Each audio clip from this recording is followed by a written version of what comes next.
I think the thing that gets me most fired up about bear hunting is being that close to an animal with that much power, that much cunning ability. It's just absolutely intense. I mean, I've hunted a lot of other game animals and there's nothing that gets my heart pounding, my knees buckling like being within 20 yards of a black bear. It doesn't have to be huge.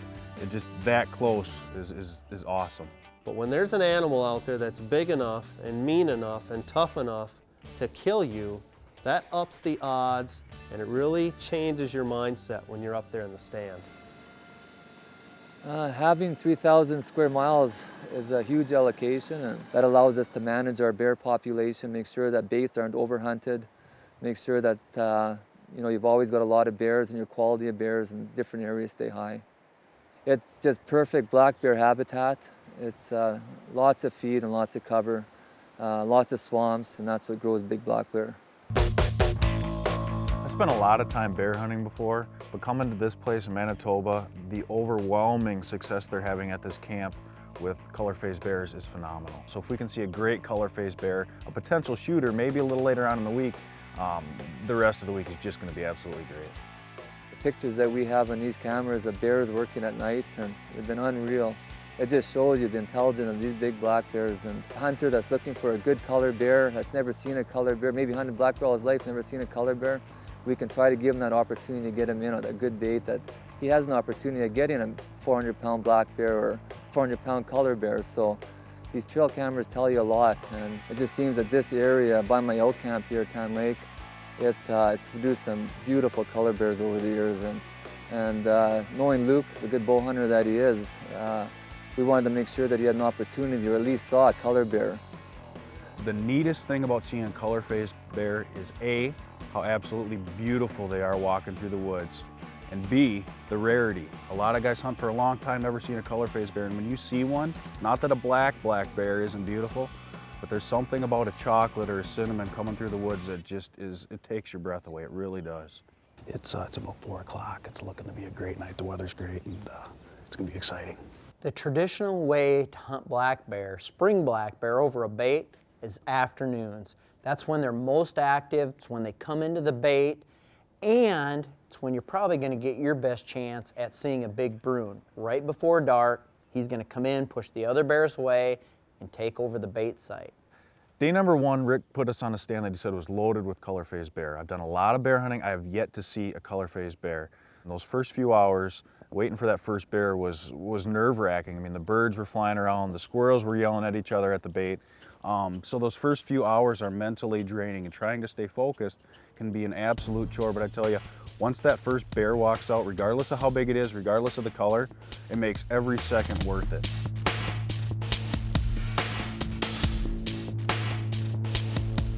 I knew right then and there that that was one of the cinnamons that Rick was talking about. Worked out of the timber very slowly and gave us an awesome look, and I cannot tell you how hard my heart was beating. I mean, black bears are awesome just because of the way they are, but seeing a color-phased black bear is something phenomenal. Look, if you're a first-time bear hunter, especially with a bow, shot placement is absolutely crucial. I would argue it's the #1 thing you need to prep for when you're getting ready for a bear hunt. Go as far as to purchase an archery target that resembles a bear. Go to the internet, print off some photos of bears, look at bears in books, figure out exactly where that arrow needs to go, and then practice, practice, practice. The good thing about hunting over a bait is determining the size and the sex of a bear. We like to see the sows go through a bait or attract the boars into the baits, but again, if a sow does not have cubs, she is legal, and if she is big, then we encourage the hunter, if he's happy with it, we're happy with it too. But that's one good way with the baits, is determining the board and sow. And another good way is judging the size. And again, that's when the barrel's standing straight up or up and down. The back is parallel to the barrel, the height of the barrel, and that's a good average spring bear, around 2 1/4. And the barrel's laying down, that's 2 feet, of course, and a good foot over the barrel, that's a good average spring bear too. If that bear comes back and I can pull off this shot, I'm gonna do it. He is beautiful. He came in right to the base of the stand and stared right up through me. That's why I love bear hunting. First night or not, I don't care. this.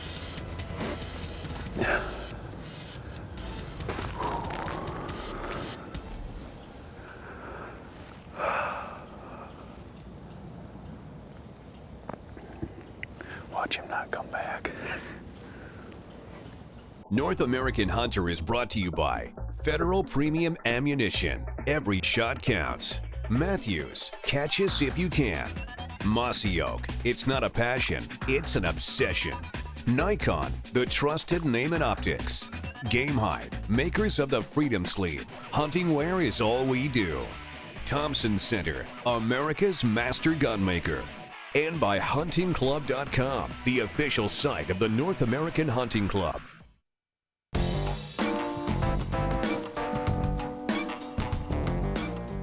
If anyone tells you that hunting bears over a bait is boring, they've never hunted bears over a bait.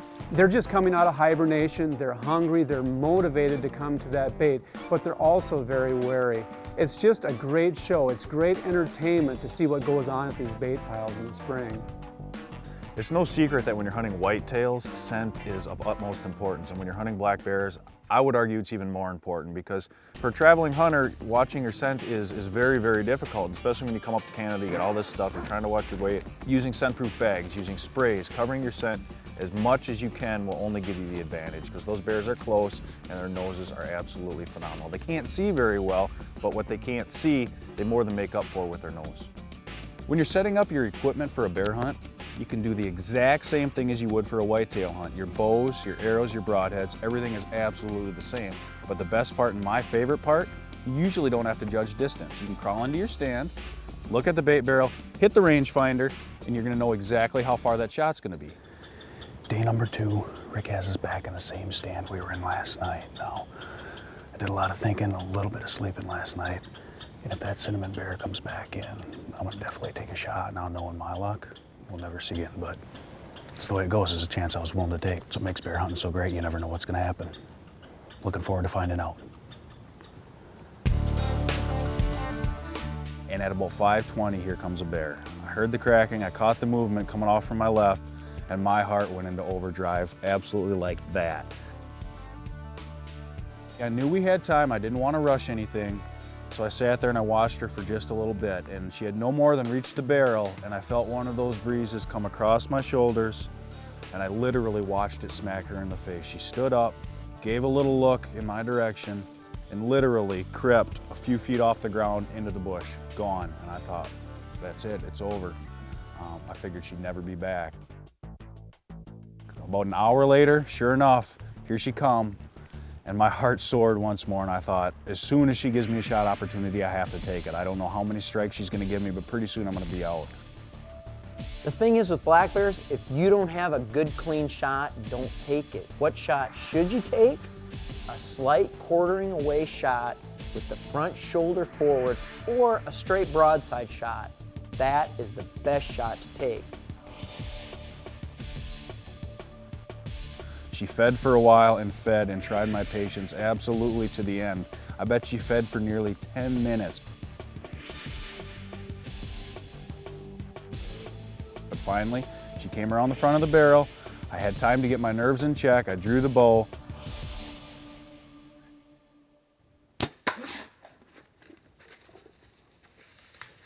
I hesitate to get too excited before I actually get to lay my hands on that animal, but I felt really, really good about that shot. So I gave her about a half hour. I got on the radio, phoned Rick. He came in and we went looking for her. I just put an arrow on a pretty good bear. Can you come and give me a hand looking? Yeah, that sounds good. I'll be in there about 10-15 minutes. If you think blood trailing a whitetail with a marginal shot is tough, you can't believe how difficult it is for a black bear. The fat on the edge of a bear and all that hide, that just soaks up so much blood that really very little, if any, blood ever hits the forest floor.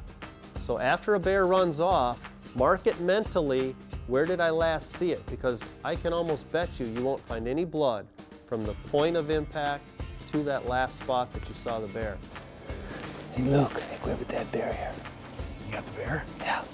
Hopefully, there'll be a little bit of blood at that last spot that you saw it, but really mark where the bear went. Perfect. Absolutely. Congratulations. Thank you, sir. I can't thank you enough. Phenomenal. I couldn't ask for more. Target panic? Don't worry. Dave Moss has the cure when we return.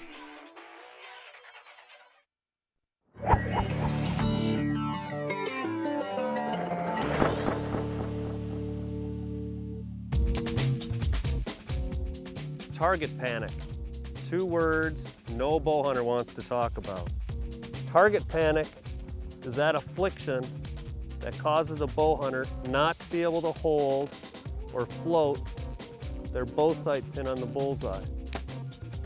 So how did I beat target panic? The first step is to trick your mind. Start out by shooting at an 8.5 by 11-inch piece of paper at only 4 yards. That whole piece of paper is your bullseye. And when you draw and aim through your peep, really you can't help but keep your sight pin moving around on that big bullseye. At that point, simply concentrate on your shooting form. After you've shot for several sessions at only 4 yards, and that could mean 5 days in a row or 2 weeks in a row at only 4 to 5 yards, then move back to 10 yards, and then eventually 15 yards, then 20 yards. And if at any point your mind is not at ease, move back to a closer distance until it is at ease. That's the way to beat target panic. You might be wondering, well, how does this archery range practice translate into the field when you're after deer? Well, let me use my trusty whitetail voodoo doll here and show you what I mean. Instead of aiming at the spot on the spot, a little tuft of hair on a deer's hide, that's going to cause target panic. You can't possibly keep your pin on that small of a spot. Instead, envision an 8.5 by 11-inch piece of paper. Basically, the size, the heart-lung area of a deer. Float your sight pin on the middle of that big piece of paper, the middle of that heart-lung area. Your mind will automatically center on it, concentrate on your release, and send that arrow right through the heart-lung area. At that point, it's the deer that should panic. Dave Moss, Managing Editor, North American Hunter Magazine. From central Minnesota, I've been hunting for 35 years. Every time I go hunting, I wear unlined leather hunting gloves. Dark brown for in a hunting blind or other dark conditions, light colored ones for out west. I like unlined gloves because they give me the feel of a rifle trigger or when I'm shooting a bow, a mechanical release.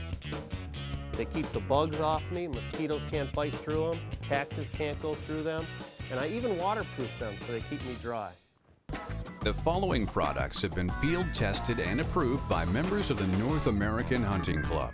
The Quaker Boy Checkmate mouthcall uses a cushion tape material that ensures a comfortable airtight seal for better sound control. The 3-reed call features Quaker Boy's specialized Checkmate reed cut to replicate medium raspy tones. New Supercharged Scent Killer is even more effective at eliminating odors. It works wet, continues to perform for days after drawn. To find out how you can become a field tester, visit huntingclub.com. Our field testers get to keep everything they test.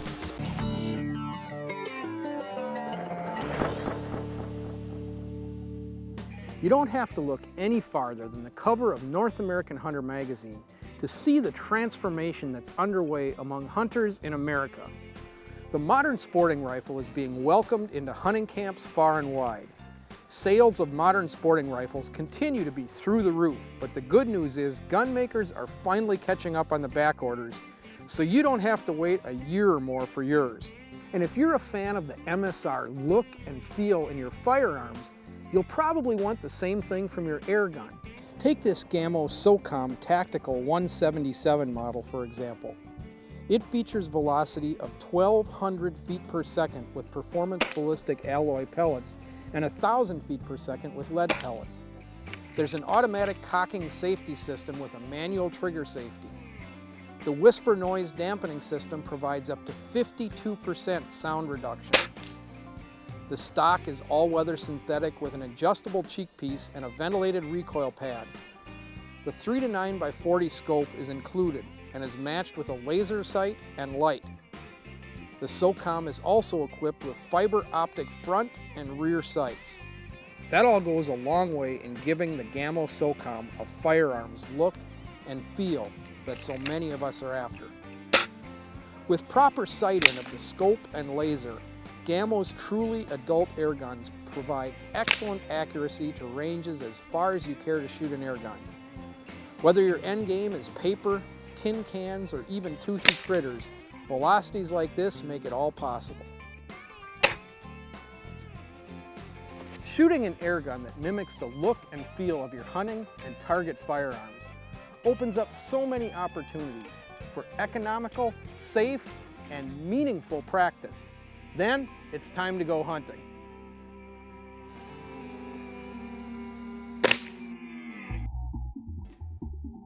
This muley is in the sights of You Call the Shots when North American Hunter returns.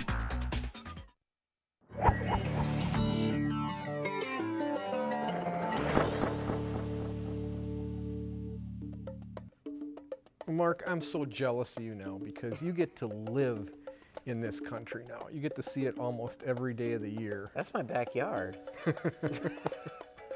You know, this country's deceiving, Wyoming and a lot of the West, because it looks like you can spot stuff so easily in the sagebrush. But some of that sagebrush is pretty darn tall. Now look at this as a prime example. There's the deer. It took you a little while to pick him out, didn't it? But he's right there in plain view, but they are camouflaged. And I've been there where middle of the day you hunt down a ridge looking down into both sides of a draw, and you swear you've looked at every square inch of that, there's nothing here. And then the sun goes down behind the ridge, the shadows come out, and deer just start going boop, boop, boop, boop, boop, like they're popping out of like popcorn popping out of that brush. And I'm sure that's what happened with this deer. He's 311 yards away. He's a long piece away, but even without looking at him with good optics, he looks decent to me. And you just brought up a great point. No matter where you hunt in the West, you better have great optics. And I always urge people, especially on a mule deer or antelope hunt, to have a spotting scope in their backpack. Yes, sir. So they You can bet. field judge. I mean, a deer like that, 311 yards away, you can tell he's a good deer, but what if he's got a point broke off, you know, and you're that type of hunter where you're being a little more particular. You won't necessarily see that with the naked eye, where a binocular, a 8 to 10 power binocular or a spotting scope will help you get that final judge on this deer. You know, and it used to be that 311 yards, you'd sit there and go, oh man, that's getting out there. But with the optics we've got now, the systems with rangefinders we've got now, the cartridges we have now, the reticle systems that Nikon puts in their scope with the BDC reticle, if you've practiced and if you've studied your equipment, 311 yards is now a very makeable shot, especially on a deer that has no clue you're in the country.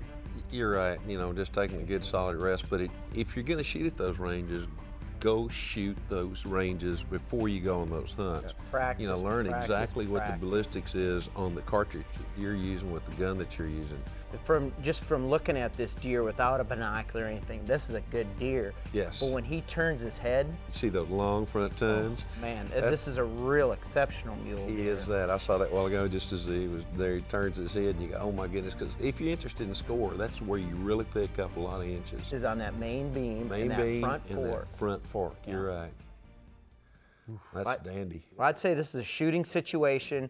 Let the deer settle down. He's going nowhere, but just make sure he's stopped broadside enough or where you can anchor that shoulder. And boy, that's what he I did think he right just there. did. He's got that. He's let the air out of that deer. That deer can't go anywhere because his front end's broke down. And if nothing else, you're still going to get an opportunity for a second follow-up That's right. shot. I think I need to go hunting with those guys when I'm in Wyoming. Now, is that your backyard? It honestly looks just like it, but we don't have that quite big a deer in my backyard. That's yet. what I'm saying. Yet. North American Hunter is brought to you by new supercharged scent killer by Wildlife Research Center, beyond 99%. Quebec, providing emotion since 1534. To receive your free packages brochure, please call 1-877-BONJOUR. Cuddy Back, fast trigger speed, long battery life. Camo USA, adult precision ear guns, the original vent visor, lets fresh air in, keeps rain out, and by these other fine sponsors.